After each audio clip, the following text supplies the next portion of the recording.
শ্বশুরবাড়ি এসেই রান্নাবান্না শুরু করে দিলাম। আচ্ছা, যারা যারা মাটির চুলায় রান্না করে গ্রামে, তারা আসলে এই চুলা ধরানো বা খড়ি চাপা দিয়ে জাল দেওয়াটাই কিন্তু খুব এক্সপার্ট হয়। তা আমি অতটা এক্সপার্ট না। আমি মোটামুটি, আমার অনেকটা সময় লাগে জাল ধরাতে বা জাল দিতে, অনেক সময় নিভে যায়। বাট ট্রাই করতেছি শেখার বেস্ট দিয়ে।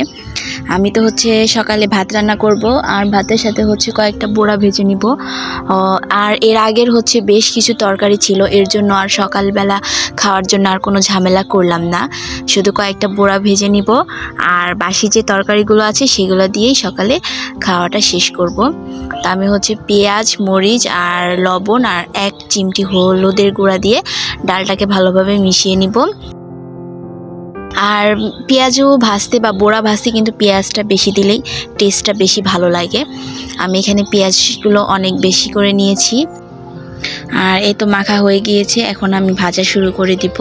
আর পেঁয়াজগুলো কিন্তু একটু কম আঁচে আস্তে আস্তে ভাজলে একদম ক্রিস্পি হয়, অনেক একদম মচমচে হয়। এটা এমনি খেতেও ভালো লাগে, আবার ভাত দিয়ে খেতেও ভালো লাগে।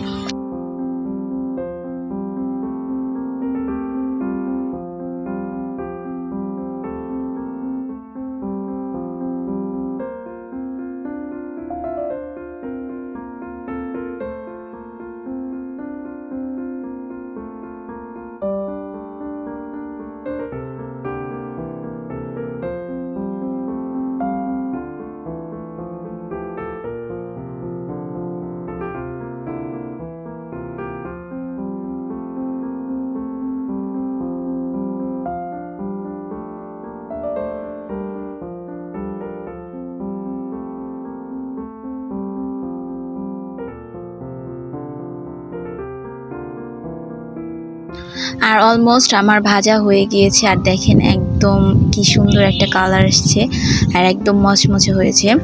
তো এরপরে এখন খাবার দাবার সময়। আর আমি আগেই বলেছিলাম বেশ কিছু তরকারি ছিল। এটা মহিষের মাংস, আর এটা গরম গরম ভাজা পোড়া। আর এটা আমাদের বাসা থেকে গতকাল এনেছিলাম বিরিয়ানি, সাথে একটু ডালের তরকারি ছিল, লাউ দিয়ে ডাল। আর এই আজকে সকালে সাদামাটা খাবার দাবার। আর এর মধ্যে আমি গিয়েছিলাম একটু পুকুরের ওদিকে। তো পুকুরের ওদিকে গিয়ে মানে আমি জাস্ট অবাক, এত সুন্দর ওর কচুরিপানার ফুলগুলা হয়েছে।